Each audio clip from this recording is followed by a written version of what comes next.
This is America in the second half of the 20th. Jeanette is a slave. Not a slave by circum ago, a choice that at the time. The pace of modern teenage society is often fast. The beat is sometimes frantic. Culture, the need to belong, is ever present. Associations are quickly and easily made. Boy meets girl. It often takes experience and maturity to arrive at wise decisions. A friendly, outstretched hand, an engaging smile, an offer. It is second all, or more commonly referred to as a red. But to the group, it's a means to an end. What can be the harm? After all, the 20th century is run on pills. A pill for extra vitamins, a pill to go to sleep, a pill to wake up. Why not a pill to make you feel good? But that small red capsule is a dangerous drug to be administered by a competent physician, not by a newly found boyfriend.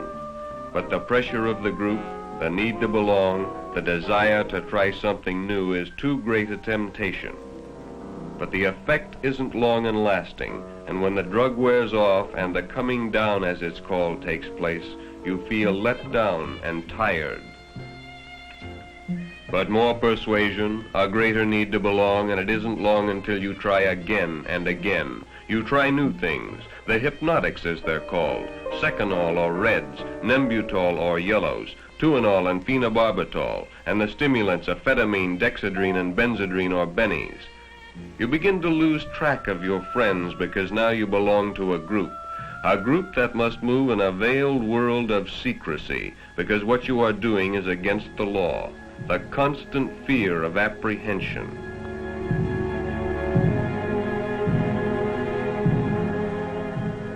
Now you meet like conspirators because the passing of pills is dangerous and must of necessity be secretive.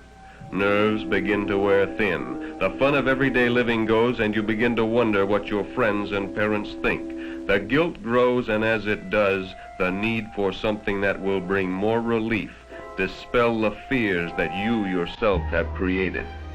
You become more dependent on one another, but your pleasure in each other's company becomes less satisfying, and you depend more and more on the pills to help. Finally, the pills are not enough, and you're ready for the second act of your three-act tragedy.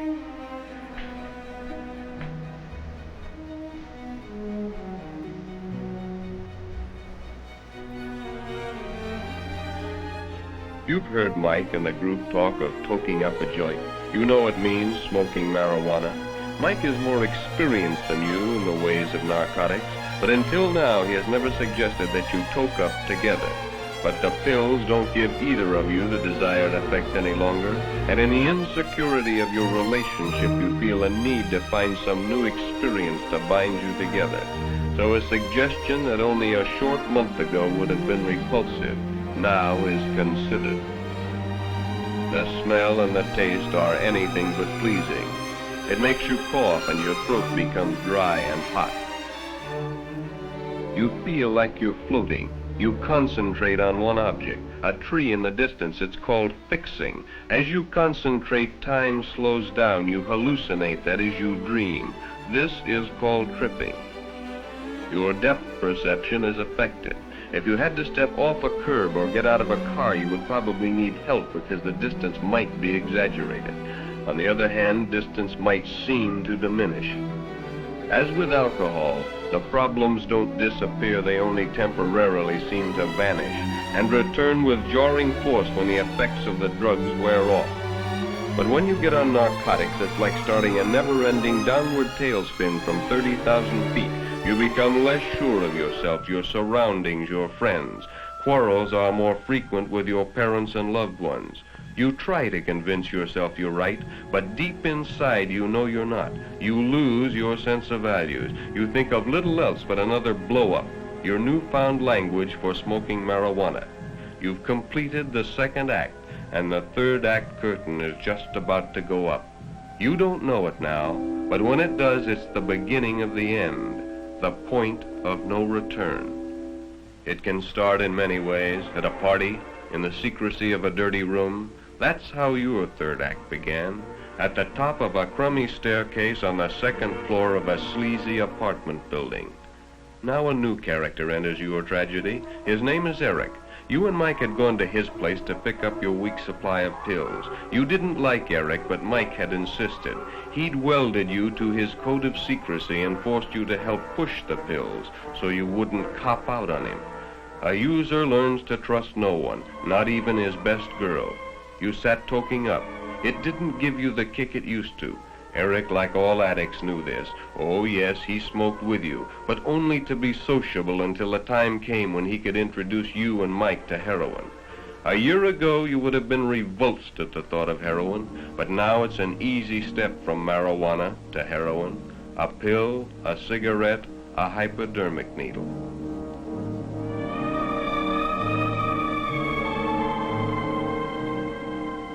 Even now you're afraid. What will it be like? First you'll get a burn, that is, a feeling of warmth will slip over you, and then you'll become nauseated and get desperately sick. Finally the retching will subside and you'll have a sustained feeling of sensual excitement which will lapse into a state of euphoria or well-being. But it won't last, and when you come down you'll be in the depth of depression, consumed by a cancer of guilt.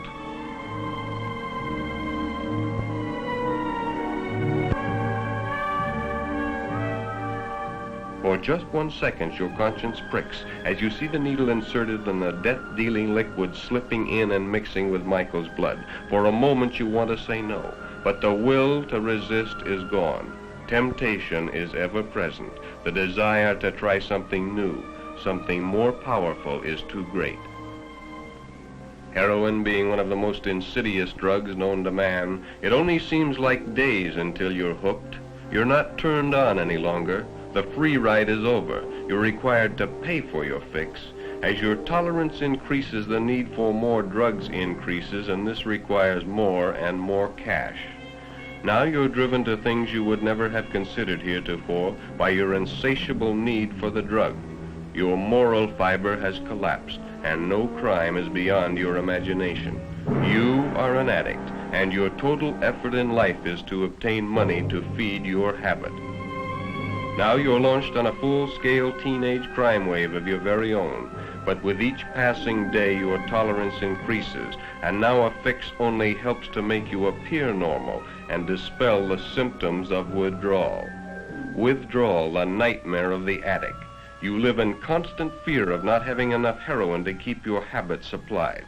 For when that supply runs low and the first symptoms begin, the yawn, the sneeze, the runny nose, and you can't get another fix, you know you're about to begin a living hell.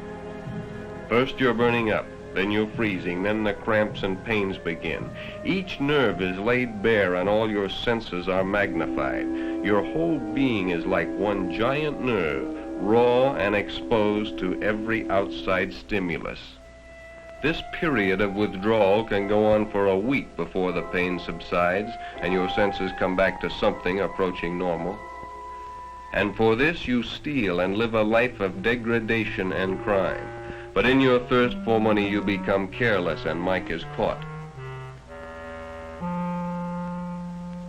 Now you're on your own, and you must support your habit in the best way you can. You live in a jungle of fear. You're forced to deal with Eric alone. Mike is no longer there to help. Eric only laughs at your need and tells you to get money. Money, money, and more money.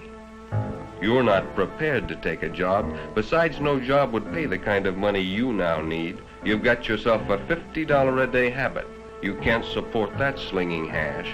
So you turn to the only thing you can that will bring your kind of money. You become a call girl. You support that $50 a day habit, but not for long, because your looks begin to disintegrate. Your clients will no longer pay your price. You go from call girl to streetwalker.